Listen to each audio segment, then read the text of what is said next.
Tired out from a strenuous weekend? Get a little too much sunburn? Want to get away from it all?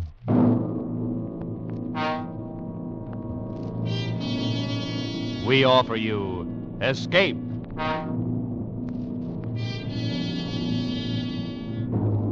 You are stealthily stalking into a silent desert fortress, walking into what you know may be a trap. Around you stand a legion of dead men, and over you, an unseen menace hangs in the African night.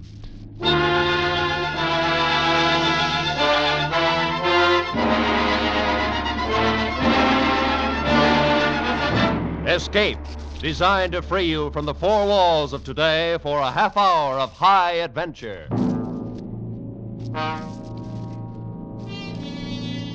Tonight we escape to Africa, to the Sahara, to an earlier day, in one of the greatest adventure mysteries of all time, Percival Christopher Wren's Beau, Geste.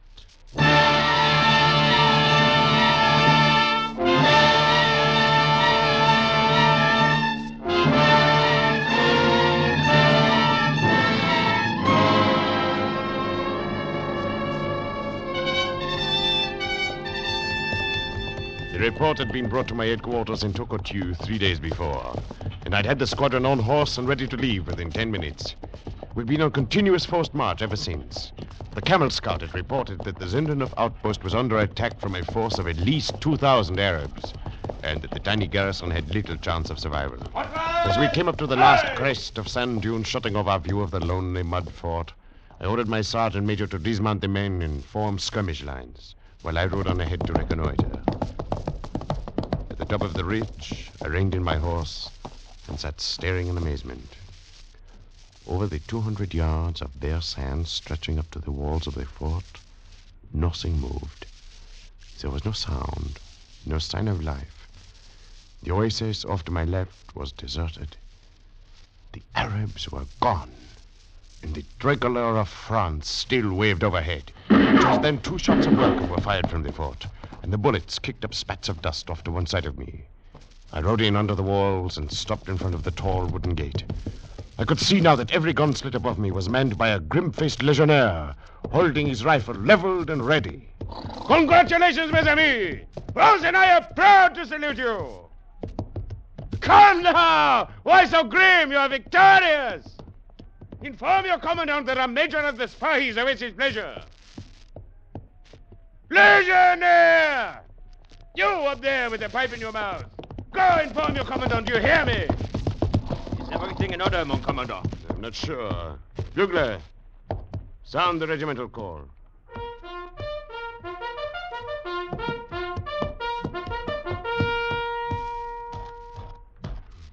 They do not answer, mon officier. Believe me, Sergeant, when I get inside this fort... Look, mon capitaine. The man over the gate, he has been shot in the forehead. Sacre bleu, you're right, Sergeant. He's dead. And the one next to him also. Wait. All along these walls. They are all dead. Impossible. Then who fired the shots when I rode up? Sergeant, get a volunteer. Have him climb up the wall and open this gate from the inside. If you will pardon me, mon commandant. Yes? I will volunteer. Huh? Oh, all right, Bugler, go ahead. Oui, mon commandant. Sergeant, this could be a trap. Have the men take open order at 50 yards and wait. And watch the gun slits there along the wall. And wait we did. 5 minutes, 10. The men began to look at one another and to stir uneasily. The fort was silent. Nothing moved. 15 minutes passed. The gate was not opened, and the bugler did not come back. Finally, my sergeant and I climbed the wall ourselves, and we searched the eerie outpost room by room. But we could find no sign of our bugler, nor of any other living soul. The bodies of the entire garrison were on the battle ramp at the top of the wall, their heads and shoulders jammed grotesquely into the gun slits where someone had propped them, while their dead hands clutched the rifles they would never fire again. Only 2 bodies were not so placed. One was that of a light-haired young man who lay peacefully on his back, his hands crossed over the rifle wound in his chest. And the other body? This one was the commandant. See, he wears a gold star. So he does, Sergeant. But he also wears a French bayonet in his heart. He was murdered by one of his own men. Rifles fired from an empty fort. The bugler has disappeared. I do not like this place. How in the name of heaven did they stab him? His revolver is still in his right hand. And in the other, a scrap of paper. Perhaps the paper explains all of this, eh? Perhaps. To the High Commissioner of Scotland Yard, I hereby confess fully and freely that I, and I alone, stole the great sapphire known as Blue Water. Signed, Beau, Geste. What's this all about? What does this mean? Mon commandant, these things are impossible, but they have happened. They do not make sense. Why do we not go outside? Well, this was not to be the end of it. Shortly after dark, a tongue of flame flared suddenly in the heart of the silent fort. And in a matter of moments, the whole interior was ablaze, throwing a great pillar of fire up into the black desert night. We sat and watched it burn. There was nothing else to do. And as I stared at the leaping flames, kindled by some unseen and unknown hand, I realized suddenly that neither I nor any man alive would ever know what strange things had really happened here at the lonely fort of Zinterneuf.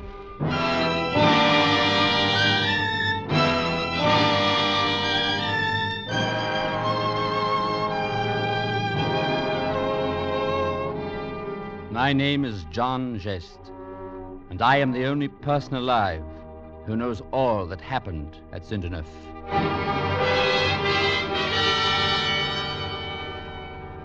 My two brothers and I grew up at Brandon Abbey, south of London. Beau was the oldest, then Digby, and finally myself, 2 years younger. I can remember very little of those days as I look back, except that we were happy, as only young boys can be. We read thrilling tales of the French Foreign Legion, sailed toy boats on the Pound, and gave flaming Viking funerals for the tin soldiers who fell in our battles, burning them on funeral pyres of kindling wood, with toy dogs and horses at their feet, while Digby blew taps on his trumpet. Our only queen was cool and lovely Aunt Patricia, with whom we lived. Her husband, Sir Hector, was seldom in England, and if the hurt in Aunt Patricia's eyes grew deeper with the years, while the great estate fell slowly into ruin, then we children knew nothing of it. There were the two girls, of course, our cousins. Only girls didn't count at that age. But those days are far away now, and gone forever. And I can remember clearly only that one last night when the three of us came home from Oxford. Our cousins were there, and we were all together for the holidays. It was on that night the story of Zinterneuf really began.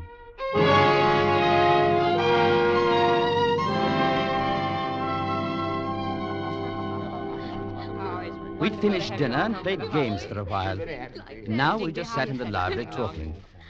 Gradually, our attention became focused more and more on the small black satin box, standing in the center of the table. Please, Aunt Patricia, can't we open the case now and look at it? You've had it sitting there for half an hour. Well, Claudia, dear, I thought you always liked to draw out the suspense as long as possible. Well, it's been long enough. I must say I agree with her, Aunt Patricia. Why, Beau, you do? I'm afraid so. Come on, let's have our semi-annual look at the family jewel, shall we? Oh, well, all right then. I should have my trumpet and blow a fanfare. There we are. Oh, Ladies and gentlemen, one of the 6 largest and most perfect sapphires in the world, the Blue Water. oh, It's it's beautiful. beautiful. Rather, and I've seen it half a dozen times a year all my life. Go ahead, Claudia. Pick it up. Oh, no. It's nice to look at, Beau, but when you touch it, it always feels cold. What about you, John? Would you like to juggle a stone worth 50,000 pounds? I think I'll just look for a while, Dig. After all, The lights. what's happened to the Oh, lights? it must be a fuse. Burden will have them put back on again in a minute. Please, don't move about and bump into things. I'm quite sure everything will be all right in a moment. Sort of ghostly. Makes you think of skeleton hands and cobwebs. Oh, don't be afraid, Claudia. They're among friends, you know. I could swear I felt something touch me. I can't understand why Burden does... Oh. Oh, there we are. Ah, not a soul got lost in the dark. We're probably Aunt all Patricia, a lot look. Please, ladies and gentlemen, and I think all of us are... Who decided to play this joke? The sapphire's gone. The next hour became a nightmare. None of us present would admit having taken the sapphire. And if the thing had been done as a joke, then already it had been carried too far. Aunt Patricia went to bed finally, telling us that the library would be left open all night, so the prankster, she was not using the word thief, could return the blue water to its case in secret. The rest of us drifted off to our rooms. And an hour before midnight, Digby came in to tell me quietly that our brother Beau had packed a bag and left Brandon Abbas.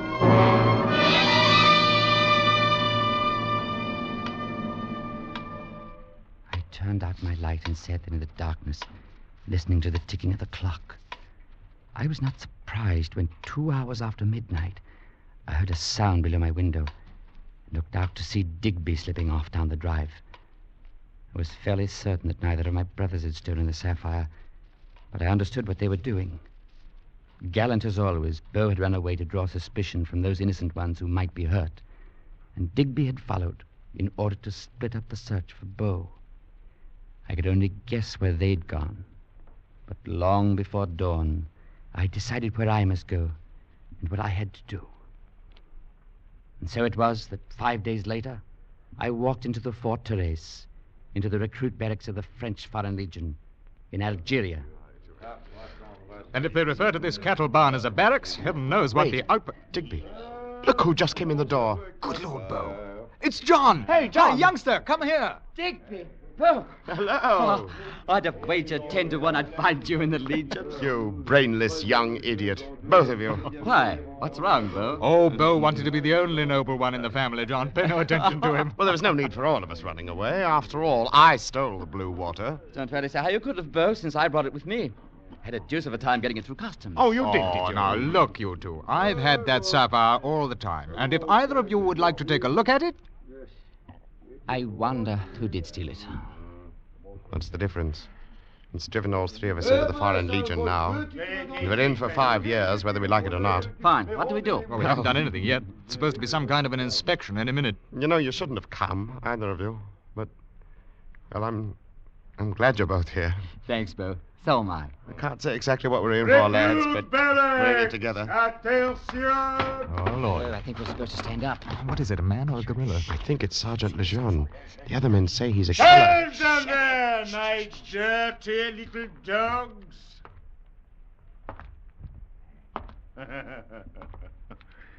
Three sniveling little purse snatchers if I ever saw one. Oh, I say now. Shut up! One more remark, and I will be most happy to kick your teeth out of your head. Put out your hands, all three of you. Palms up! Never done a day's work in your lives. Well, we are going to change all that, my little pigs. Sacre bleu, if we are not going to change it, I shall march you through the sand until you drop on your faces. When that happens, I shall kick you until you get up or die. If you choose to die, perhaps I shall go on kicking you after you are dead. You are in the Legion now, my little dogs, and I shall give you cause to know it. You will curse Sergeant Lejeune 10,000 times if you live long enough. And each time you will wish you had stayed in England to be hanged, as you no doubt properly should. Is all of that perfectly clear? Yes, sir. Oh, yes, sir. Well, that is much better. Recruits, report in full kit to the parade ground in 10 minutes. Meanwhile, fall out and clean up this pigsty. Dismiss. If anybody want him, I'll sell my share. Are we in for 5 years of that? He's not even human. Well, he's part of the Legion, lads, and after all, they didn't ask us to come over here and join, did they? If you will pardon me, gentlemen, I would like to take the liberty of introducing myself. Francisco Blondin at your service. Well, we're the Smith brothers, Monsieur Blondin. Beau there, John, and you do? I'm Digby. This is my third enlistment with the Legion, so I know what I am saying. And I can tell you, mes enfants, you have started off on the wrong foot. You should not have antagonized him. How did we antagonize the good sergeant, Monsieur Blondin? Well, who knows? Perhaps your hands were too clean, but no matter. For now, you have Francisco Blondin as your advisor. We are honored. I stand in very well with Sergeant Lejeune. There are reasons. And I have other contacts, too. I know all the ins and outs of this business, and I can be most useful to anyone who has something very valuable to hide. These men here, they are all thieves, of course. Oh, good heavens, not really. There is no time to talk now. But after drill, we will meet in the canteen for a bottle of wine, and I think we shall become very good friends. Au revoir, mes amis.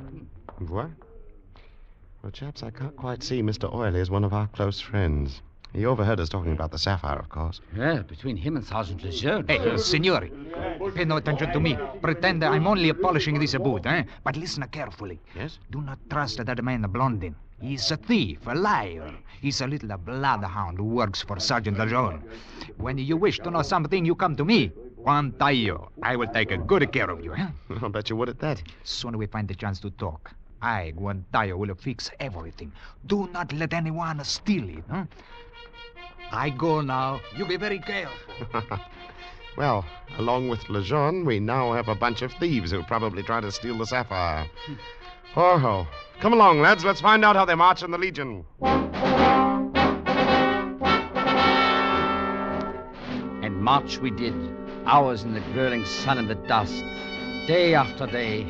We wondered how much worse it would be on the desert. We grew hard and tough, and we learned the ways of the Legion and the ways of the Legionnaires. Some we liked, and some we hated. But either way, we learned to live with them, talk with them, drink with them. We became soldiers, Legionnaires. We longed for active duty, and we got it, even sooner than we hoped. Gardez-vous! Défilez par fil de côte! And avant! March! We marched out of Sidi Bel Abbes to the south, and we learned how beastly cruel the desert is. Le cafard broke out the second week. That madness that comes when the brain is cooked by the sun. And men became gibbering idiots and died. At Togourt, some of the men were detached and sent to Tokotu for cavalry training. Among them, my brother Digby, and the rest of us marched on.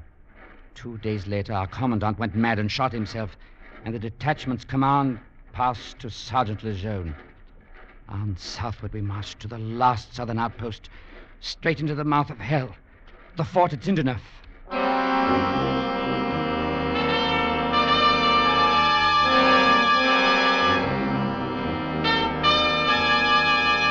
If we'd hoped for action, we didn't find it at Tinderneuf.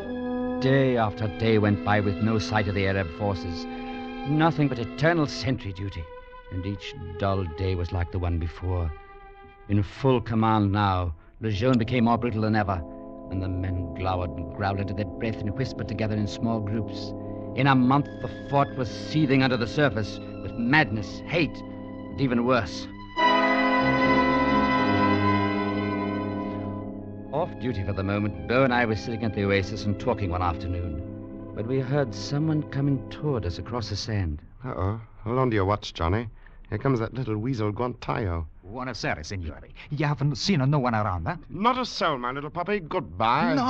I must talk with you. You should know what is going to happen. It must be good. It couldn't be any worse. You, of course, know the legionnaire named Schwartz, the one who was once a butcher? I know him. What about him? Perhaps he's going to become a butcher again very soon, signori. Perhaps he's going to kill a pig. There are no pigs here. Oh, but there is one, a great fat pig, a real commandante of a pig. Lejeune. I did not say that. Mutiny, huh? It may take a lot of butchers to kill that pig. There are a lot of butchers, but for you too, the question is whether to be a pigs or butchers, huh? We shouldn't like to be butchered, of course, but neither would we like to be eaten by the pig. It's very difficult, but you must decide. It will happen soon. Suppose the butchers did kill the pig and started across the desert. They'd be dead in 3 days, of thirst or from the Arabs. One must take chances. Besides, this Lejeune, He plans to kill you for the great jewel which you have. I heard him tell Blondin. I see. Well, we'll let you know, Guantayo. No, decide quickly if you wish to live. I must go now. Say nothing to anyone. Beau?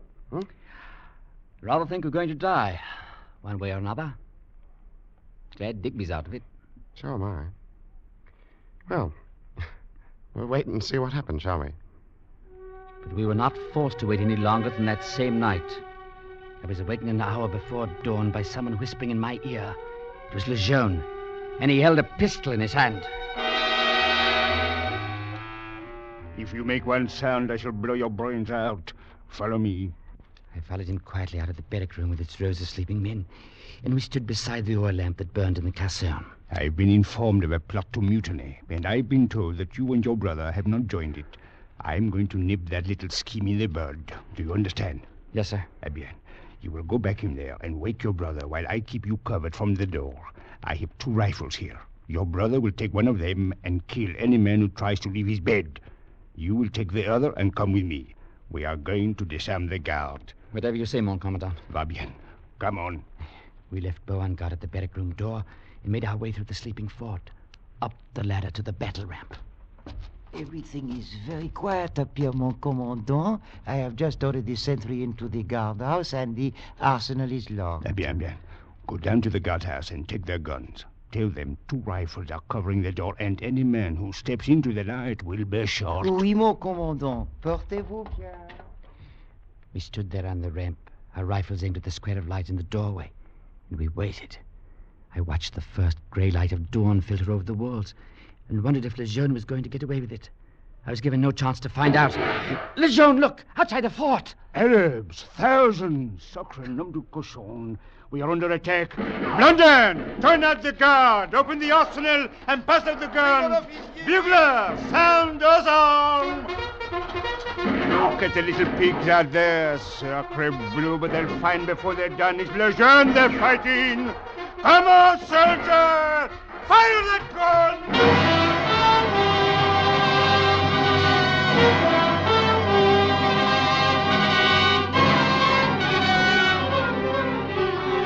The men streamed up the ladders onto the ramp, loading their rifles as they ran.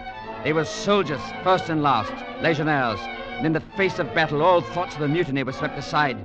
Through the whole of that long, hot day, we fought the Arab mob, met their fierce charges, reloaded smoking guns, and fought them off again. All through the night, the snipers crept in close and poured deadly fire into the gun slits. And slowly but surely, our tiny garrison melted away.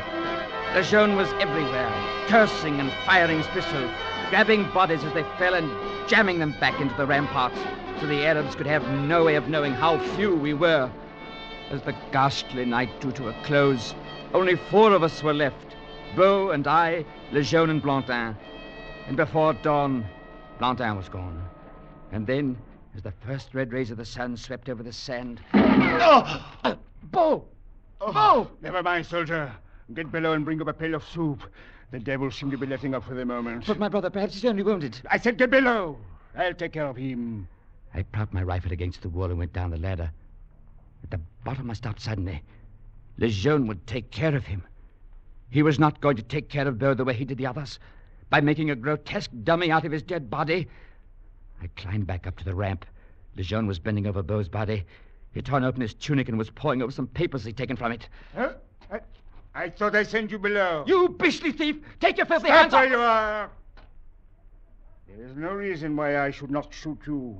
You have disobeyed orders. I have no need of you now. I sent off a runner when I heard of the mutiny. There should be a relief force here in an hour or 2. Perhaps 2 or 3 bullets in the stomach would be... Johnny! I've got his ankle, Johnny. Take him. I plunged forward, whipping my bayonet out of its scabbard, and I drove it into his house. Nice work, Johnny. I'm glad I could help. Oh, Beau, then you're all right. You weren't dead. That's what you think, youngster. Deliver those letters. Be sure the confession's made public. Be sure. Be sure.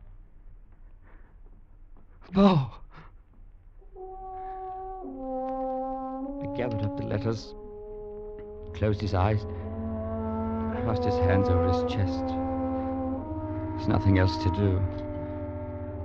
Then I filled a knapsack with bread, water, and ammunition, prepared to slip out of the dead fort. At that moment, an officer in the relief force rode over the ridge to the north. I wasn't sure whether the Arabs were still in ambush, so I fired 2 shots to warn him, then slid over the wall on the far side and sprinted for the nearest sand dune 100 yards away.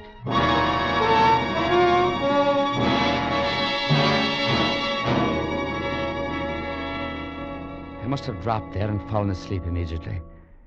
When I woke up, it was dark, and the moon was just rising behind the black walls of the fort. And even as I watched it, a tongue of flame shot up, and in a moment the whole interior of the fort was ablaze. But why? Why was the relief force burning Saint-Denis? Just then the figure of a man slid over the wall nearest me and came running in my direction. I raised my rifle. Halt, you're covered! Huh? Oh, hello, old boy.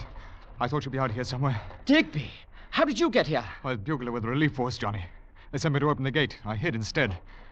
Things are pretty rough. Fairly so. Digby, they killed Beau. Yes, I know. I saw it. Did you start the fire? Beau always wanted a Viking funeral. I had to give it to him, you know. Yes, I remember. I piled all the furniture together and I covered it with sheets, poured lamp oil around. It was the best I could do. He'd have liked it, Digby. I didn't have a horse or a spear, but I did find a dog to burn at his feet. A dog? Yes, Johnny. A dirty, rotten dog I found on the battle ramp. It used to call itself Le Jeune.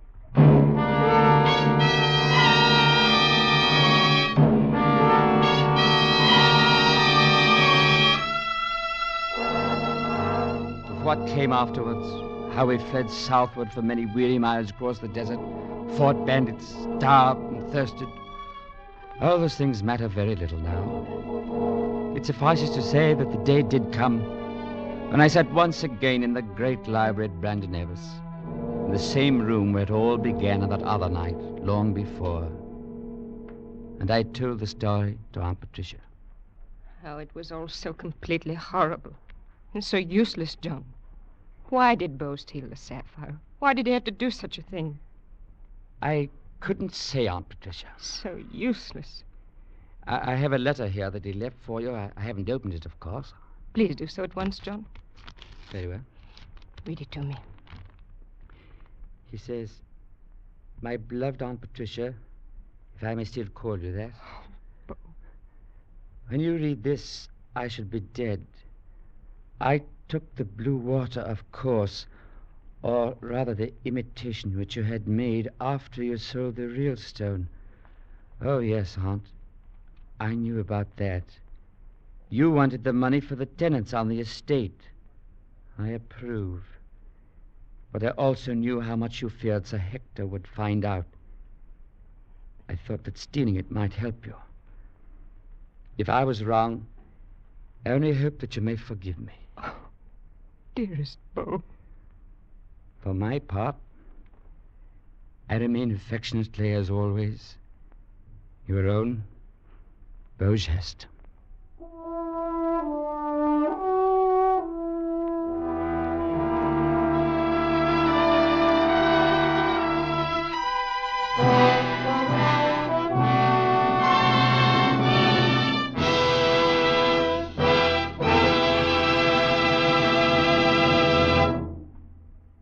Escape is produced and directed by Norman MacDonald, and tonight brought you Beau Geste by P.C. Wren, adapted for radio by Les Crutchfield, featuring Barry Kroger, Wilms Herbert, Jay Novello, and Ben Wright, with Ramsey Hill, Lillian Bayef, and Peggy Weber.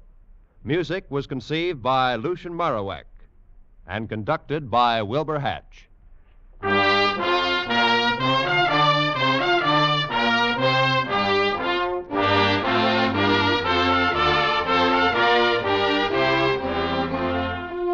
Roy Rowan speaking. This is CBS, the Columbia Broadcasting System.